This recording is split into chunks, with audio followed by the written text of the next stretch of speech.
Hi అండి, welcome to our channel Sita daily vlogs. అందరూ ఎలా ఉన్నారండి? బాగున్నారా? నేను కూడా బాగున్నానండి. మీ అందరూ బాగుండాలని మనసారా కోరుకుంటున్నాను.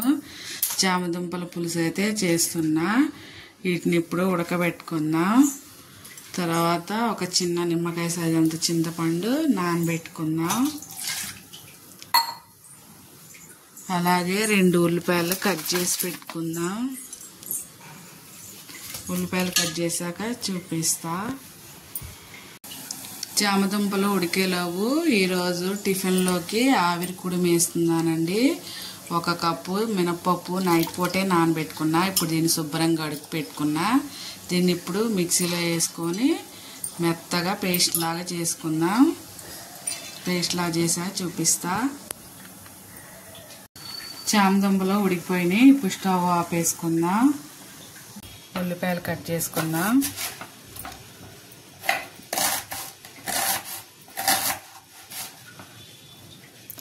ఆవిరి కుడుము ఆరోగ్యానికి చాలా మంచిదండి. కాకపోతే కొంచెం చాలా మెత్తగా ఉంటుంది కదా, అంత తొందరగా తినలేము. కాకపోతే చాలా మంచిది తింటే. ఒకసారి ట్రై చేయండి మీరు కూడా. ఉల్లిపాయలు కట్ చేసుకుందాం. ఉడకబెట్టుకున్న చామదుంపల్ని ఇలా పొట్టు తీసుకొని అన్నీ ఆడబెట్టుకుందాం.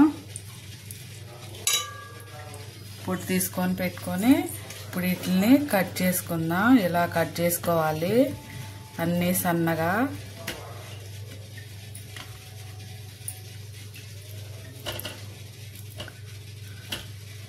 కట్ చేశాక కూర చేసుకుందాం.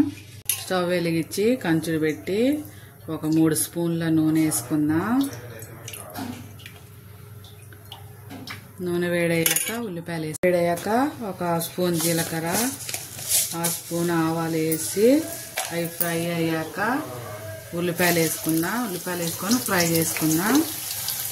అయిపోయినాయి. ఇప్పుడు ఇందులో కొంచెం 1 రెమ్మ కరివేపాకు, ఒక 1/2 స్పూన్ పసుపు, ఒక 1/2 స్పూన్ కారం, ఉప్పు వేసి కలుపుకుందాం. కలుపుకొని ఉడకబెట్టుకున్న చామదుంపలు వేసుకొని ఒక 2 నిమిషాలు నూనెలో మగ్గించుకుందాం. 2 నిమిషాలు నూనెలో మగ్గిద్దాం. చామదుంపలు కొంచెం నూనెలో మగ్గాక 1 స్పూన్ కారం వేసుకొని ఒక 1/2 స్పూన్ ధనియాల పొడి వేసుకుందాం. ఉప్పు కారాలు మీ టేస్ట్ తగ్గట్టు వేసుకోండి. ఇలా కలిపి ఇప్పుడు ఇందులోకి 1 కప్పు చింతపండు పులుసు వేసుకుందాం. చింతపండు పులుసు పోసాక కొంచెం 1 గ్లాసు నీళ్లు పోసుకుందాం. నీళ్లు పోసుకొని కలుపుకొని మూత పెట్టుకొని మీడియం ఫ్లేమ్లో 10 నిమిషాలు ఉడకపెట్టుకుందాం. పిండిని ఇలా పేస్ట్ లాగా చేసి పెట్టుకోవాలి. ఆవిరి కుడుము ఇడ్లీ పాత్రలో కూడా వేసుకోవచ్చండి, కానీ నేను ఇలాగే చేస్తా. ఇందులో 1 గ్లాసు నీళ్లు పోసుకోవాలి. పోసుకొని ఒక బట్ట తడుపుకొని దీన్ని గిన్నె మీద వేసుకోవాలి. ఒక గిన్నె తీసుకొని దాంట్లో నీళ్ళు పోసి వేసుకోవాలి. ఇప్పుడు దీన్ని తాడుతో ఇలా కట్టుకోవాలి. కట్టుకున్న తర్వాత ఈ పిండి దీనిపైన వేసుకోవాలి. వేసాక చూపిస్తా. పిండి అంతా ఇలా వేసుకోవాలి. ఇలా వేసుకున్నాక చూపిస్తా. పిండి అంతా ఇలా వేసుకోవాలి. కొంచెం పిండిలో ఉప్పు వేసుకోండి, నేను చెప్పడం మర్చిపోయాను. కొంచెం ఉప్పు వేసుకొని ఇదంతా ఇట్లా పెట్టుకొని దీని మీద ఇట్లా మూత పెట్టి ఎక్స్ట్రా ఉన్న క్లాత్ ఇలా వేసేసి స్టవ్ మీద పెట్టి ఒక 20 నిమిషాలు కుక్ చేసుకుందాం. అయిపోయాక చూపిస్తా. పెట్టుకొని స్టవ్ వెలిగించి మీడియం ఫ్లేమ్ లో ఒక 20 నిమిషాలు ఉడికించుకుందాం. ఆవిరి కుడుము ఉడికిందో లేదో చూద్దాం. ఈ క్లాత్ తీసుకొని ఇలా పెట్టుకొని దీని మీద ఉన్న తీసేసి ఇప్పుడు ఒక చాక్ కానీ ఫోర్క్ కానీ తీసుకొని దీన్ని ఇలా మధ్యలో గుచ్చుకోవాలి. గుచ్చుకొని తీస్తే చాక్ ఏమి అంటకుండా వస్తే ఇది ఉడికిపోయినట్టే.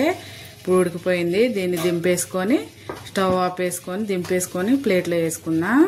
ఆవిరి కుడుము అయిపోయింది కదా. ఇప్పుడు దీన్ని ప్లేట్లో వేసుకొని కారపొడితో తిందాం. ప్లేట్లో వేసి చూపిస్తాను.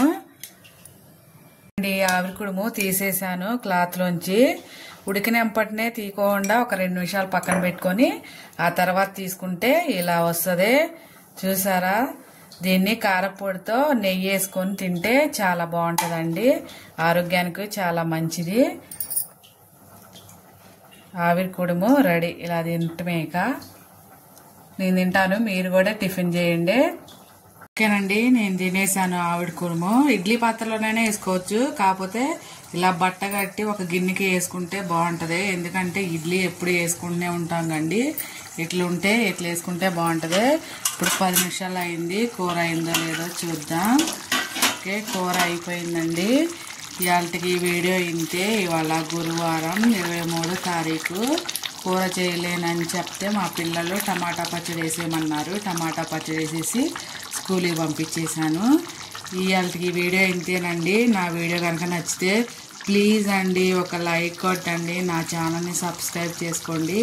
ఉంటానండి, మరొక వీడియోతో మళ్ళా కలుస్తా. బాయ్.